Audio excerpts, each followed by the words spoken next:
Okay students, now we'll start. We will solve some examples by using the property, that is closure property, commutative property, associative property and all. So now you make a practice of that. Here first of all first sum. आपको क्या देखना है? Denominator.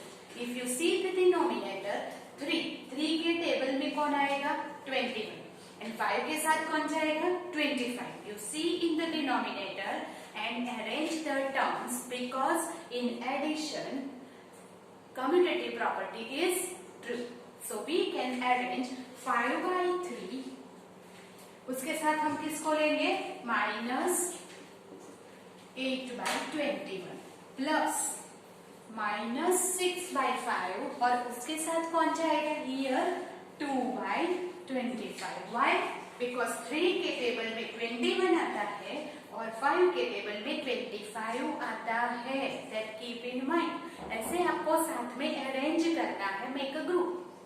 ना ये दोनों में अगर LCM लेंगे तो 3 and 21 का LCM क्या आएगा? 21. Okay. Now ये 3 है. So हमें मल्टीप्लाई करना ही पड़ेगा. 3 7s are 21. So ऊपर नीचे अगर 7 से मल्टीप्लाई करें तो 5 7s are 35 और 3 7s are 21. Plus minus minus ये तो 21 है. सो 21 है तो कुछ मल्टीप्लाई करने की जरूरत नहीं है. सो हियर इज 8 प्लस इन दोनों में अगर करें तो LCM होगा 25. नाउ 25 में इफ इट इज 5 सो 25 करने के लिए क्या मल्टीप्लाई करेंगे? 5 से. सो हियर 5 6 माइनस 30 प्लस यहाँ पे 25 ही है डिनोमिनेटर में. So no need to multiply anything.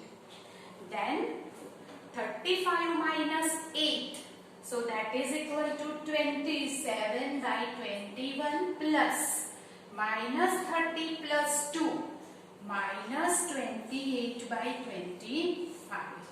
So 27 by 28 plus minus minus 28 by 25. Now we have to take LCM of that. So here 21, 25. 3 7s are 5 5s are 5 1s are 7 1s are. So LCM हो गया 3 5 5 7. So here it is LCM is 5 5s are 25, 25 3s are 75 into 7. 525 is our LCM. So we will take here 525. If you want 525 तो आपको 21 को किससे multiply करना पड़ेगा? मैंने कैसे बताया था आपको? ये 21 है तो बाकी क्या बचा? 25. तो यहाँ क्या करना पड़ेगा? 25 से मल्टीप्लाई करना पड़ेगा. सो 27 into 25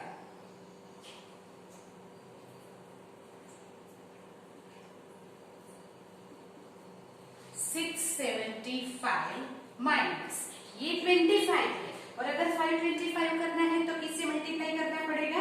21 से. सो 28 into 21.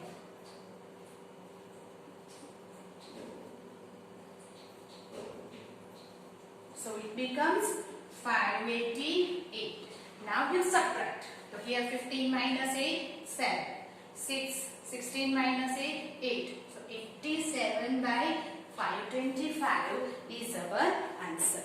So you understand that? सिर्फ यही अब आपको याद रखना है कि कैसे हम टर्म को अरेंज करें.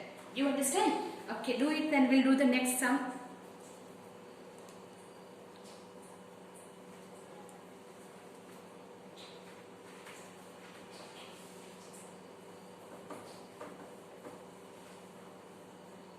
Okay. Now here फर्स्ट 7 है. बोलो 7 के साथ कौन सा टर्म लेंगे? तो आपको दिख रहा है वो लास्ट वाला 7 ही है. सो हम वो दोनों टर्म को साथ में लेंगे और यहाँ 5 के साथ कौन आएगा? तो 25 आएगा क्योंकि 5 5 से 25 होता है.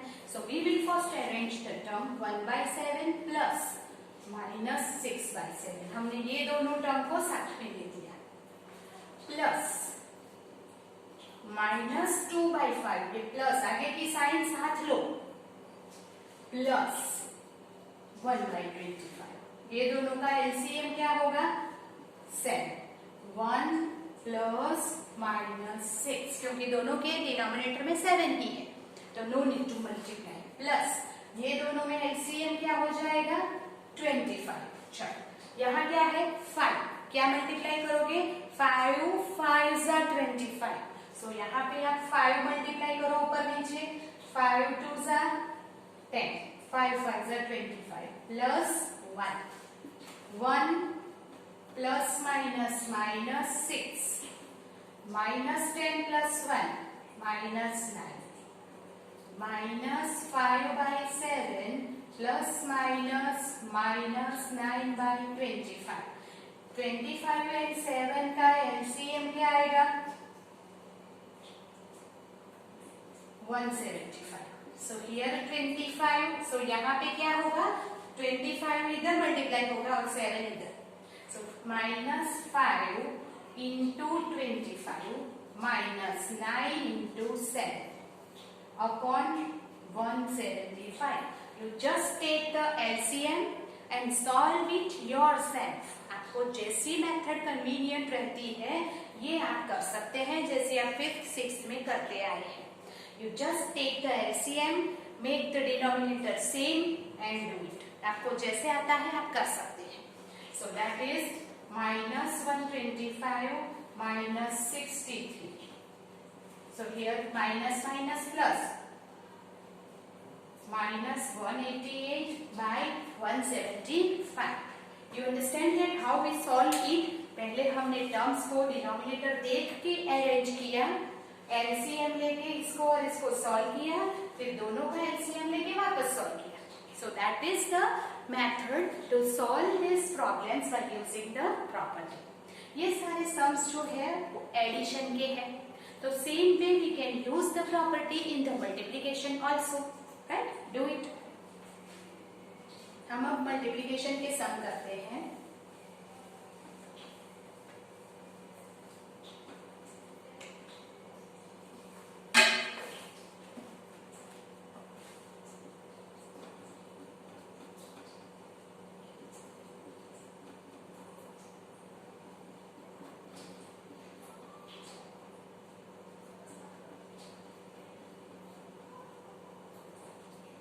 Okay. Now instead of addition, now it is multiplication. Multiplication में भी आप क्या करोगे? चेक करो, ऊपर नीचे. चलो यहाँ पे -4/5 है. अभी 4 नीचे इन सब में 4 के साथ कौन कट होता है वो आप चेक करके बताएंगे. तो यहाँ पे 4 के टेबल में 7, 16 और 9 में से कौन आएगा 16. तो हम ये टर्म लेंगे उसके साथ 15/16, मतलब कि ये दोनों टर्म को मैंने अरेंज किया, तो ये इंटरचेंज किया. तो कौन सी प्रॉपर्टी यूज हो गई? Commutative property. आपको याद रखना है यहाँ पे भी आप क्या लिखेंगे? Commutative property, right? ओके, सो ये यहाँ ले लिया. अब ये 3/7 -14/9. व्हाट आई हैव डन, ये जो दोनों है इसके मैंने ऑर्डर चेंज किए. क्यों ऑर्डर चेंज किए? वाई? बिकॉज ये 4 के टेबल में 16 आता है इसलिए. सो यहाँ पे लिखेंगे कम्यूटेटिव प्रॉपर्टी फॉर मल्टीप्लीकेशन. ऐसे हमने लिख दिया. नाउ 2 2 के ग्रुप बनाओ और कैंसिलेशन करेंगे. सो हियर ये दोनों का ग्रुप बन गया और ये दोनों का ग्रुप बन गया. चलो अभी 4 4 जा 16, 5 3 जा 15, बाकी क्या बचा 3/1. 5 1 जा 5, 5 3 जा 4 1 जा 4 4 जा.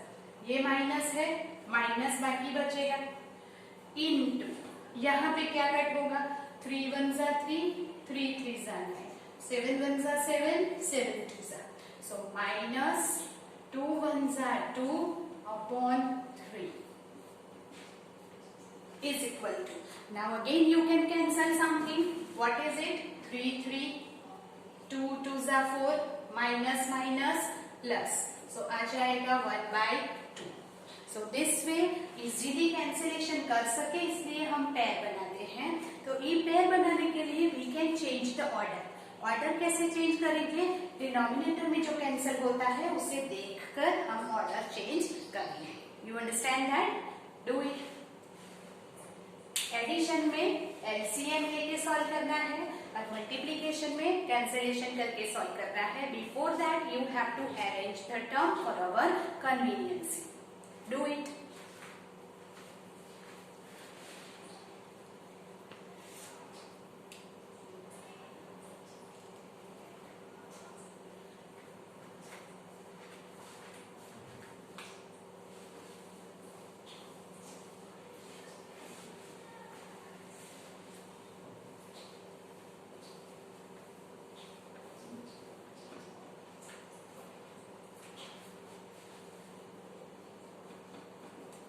-4/7, 2/11, 21/8, 22/3.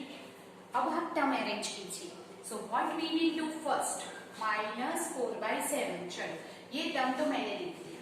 अभी 4 के टेबल में इसमें से कौन आएगा? 11, 8 या 3. सो यू नो 8 आएगा. तो ये टर्म हम उसके साथ ले लेंगे. That means you have to order change the order. So here multiply 21/8. हमें इन दोनों का ऑर्डर चेंज करना है. क्या किया मैंने? 4 के टेबल में 8 आता है इसलिए इसे आगे ले लिया, इसे पीछे. So we will write it is commutative property for multiplication. Right? Now ये दोनों का ग्रुप बनाएंगे, ये दोनों का ग्रुप बनाएंगे. नाउ कैंसिलेशन क्या होगा? 4 1s are 4 2s are, 7 1s are 7 3s are. यहाँ पे 11 1s are 11 2s are. So what is it? 3 1s are 3. Minus है minus. 2 1s are 2. Multiply 2 2s are 4. 3 1s are 3. फिर से कैंसिलेशन होगा. 3 3 will be cancelled. 2 1s are 2, 2 2s are 4. Minus 2 upon 1 is -2 is our answer. So multiplication is much more easier than addition because addition में क्या होता है? We have to take the LCM 2 times. So it is much more lengthy sums, right?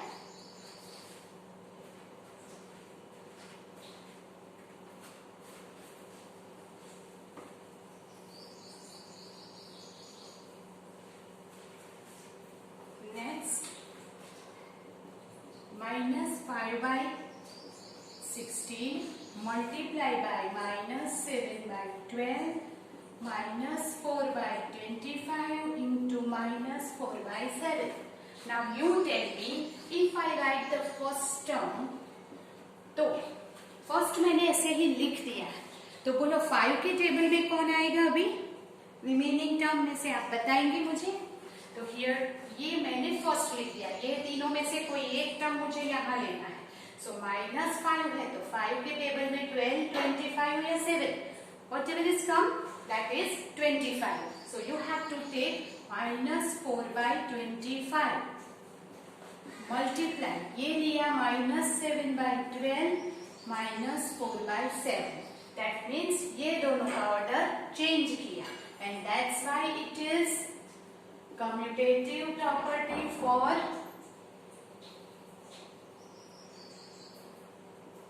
multiplication. If it is multiplication, we will write here for multiplication. In addition sum, we will write in addition. Okay? So, अब इनका cancellation करेंगे. We have make 2 group is equal to 5 1s are 5 5s are, 4 1s are 4 4s are, minus minus plus. 1 1s are 1, 4 5s are 20. Here 7 7 will be cancelled. 4 1s are 4 3s are, minus minus plus 1/3. Cancellation कुछ नहीं हो रहा है. So nothing will be cancelled. So what you will do now? Multiplication. 1 ones are 1, 23s are 60. So this is our answer. So that's why we can use the property to solve the sums. So it makes us easier, right? अगर आप directly करेंगे तो भी होगा, but it is much more difficult. So हम दो का group बना के करेंगे और ग्रुप बनाने के लिए we will use the property that is commutative property. Okay, so that's way we can do it. I will give you some homework to do. First, 2 by 5 minus 3 by 6 plus 5 by here 1 by 25 plus minus 1 by 18. This is the first sum. Second, 1 by 3 plus 2 by 9 plus 9 by 2 plus 1 by 4. In this sum, बोलो 3 के table में 9 आएगा और 2 के table में 4 आएगा. There is no change. मतलब कि आपको टर्म्स अरेंज करने की जरूरत नहीं है. First you make a group of this, take LCM, make a group of this, take LCM. कभी कभी ऐसा भी होगा कि आपको कुछ अरेंज न भी करना पड़े. It is already arranged, right? Then third, 2 by 11 plus minus 1 by 15 plus minus 3 by 22 plus minus 4 by 45. So this is the sum that you have to do of your own. That is, one more sum is there for multiplication. So 1 by 22 multiply minus 11 by, okay, 1 by 6 multiply minus 11 by 2 multiply minus 18 by 5. Right? So you have to do it. Fifth, minus 5 by 7 multiply by 7 by 8 multiply by minus 2 by, okay, it is minus 14 by 25 and multiply by minus 24 by 25. So do have, that is the homework for you. Here is the end of this session. We'll meet in the next video.